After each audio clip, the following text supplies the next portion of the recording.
Magandang umaga mga kababayan. Nandito po tayo ngayon sa Mandawi City, Magikay.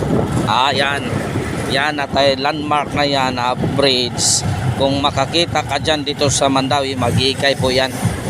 So dawi mga kababayan, magpo-comment po tayo. Kung hindi ka pa nakasubscribe sa aking channel, pasubscribe man, palike and share ang ating video para naman madagdag ating mga subscriber. Kung din i-follow nyo rin ako sa FB page ko, i-follow mo rin ako, like and share ang ating video mga kababayan para mas maraming rinig nito. Kung mabigat man sa inyong kalooban, like and share lang ating video, dan i-follow niyo ako, no? So by the way mga kababayan, i-follow nyo ang ating video. By the way mga kababayan, ito ang ating tinitangnan.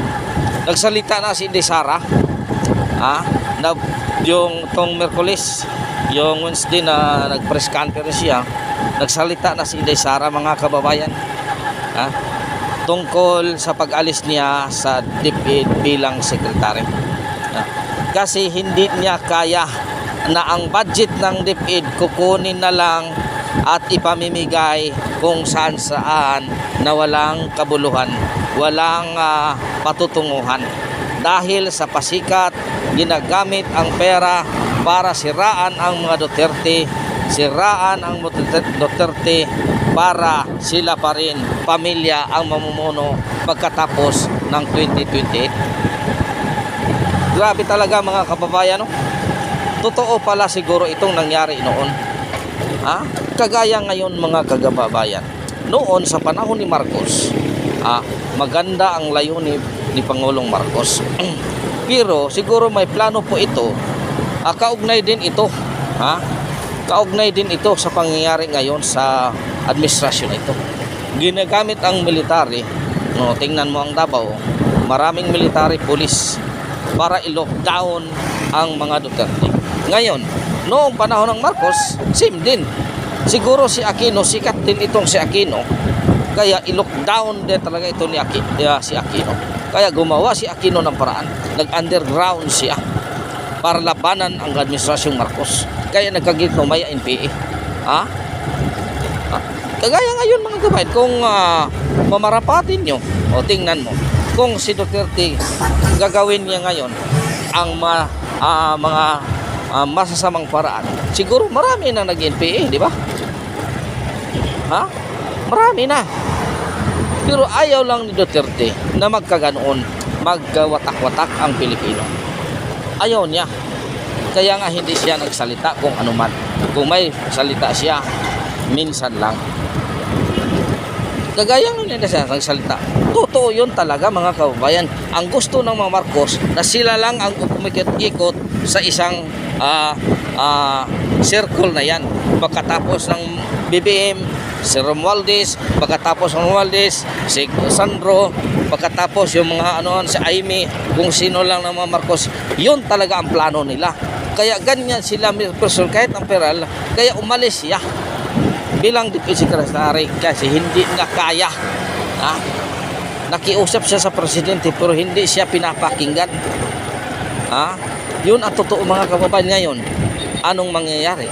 Kaya umalis siya. Kaya na member pa siya ng cabinet, so hindi siya nagsasalita bilang respeto, bilang member ng secretary ng DepEd, member sa cabinet. Ngayon nawala na siya, so ngayon may karapatan siya ng magsalita para may koneksyon mga kababayan noon at ngayon, di ba? Ginagamit nila ang military, kaya ngayon ang military ganun din. Paano na ngayon na marami namang social media? Tingnan mo ang media, may kumagat ba sa interview, sa press conference ni Inday Sara? Kung meron man, inilihis ang mga issue na siraan ang mga Marcos. Inilihis. Kinat ito, tapos bigyan ng lain pansin ng iba. Ganyan talaga mga binuhusan lang talaga nila pera ang media. Tingnan mo ang Rappler. May nabalita ba sa Rappler nagko-comment tungkol sa administrasyon nito? Wala, di ba? Pira lang talaga katapat. Akala ko ba itong mga mainstream media, ito ay talaga nagbabalita ng katotohanan? Ha? Akala ko ba ito sila nagbabalita ng serbisyong totoo talaga? Ha? Yun pala, pinipili nila ang balita kapag may bigay ka. Kung wala kang bigay, itsapuira ka. I'm sorry na lang. Di ba? Yun ang totoo mga kababayan. Ha? Yun ang totoo. Kaya nagkagano, tingnan mo ngayon ang pangyayari. Ginagamit ang pira para siraan ang mga Duterte. Ngayon, kaninong pira yan? Pira ng gobyerno. Pira ng taong bayan. Di ba?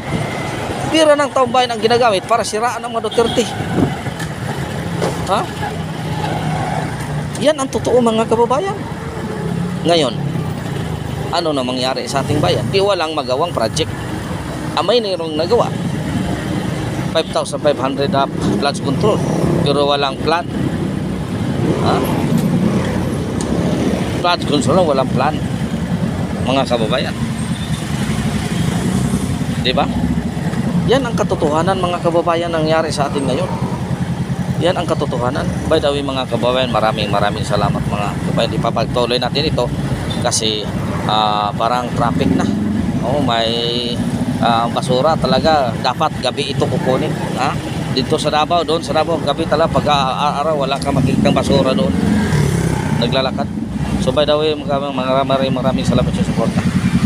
God is good all the time. All the time, God is good. Pitching your kaninyong tanan mga kababayan. Hindi sila na sa tiro.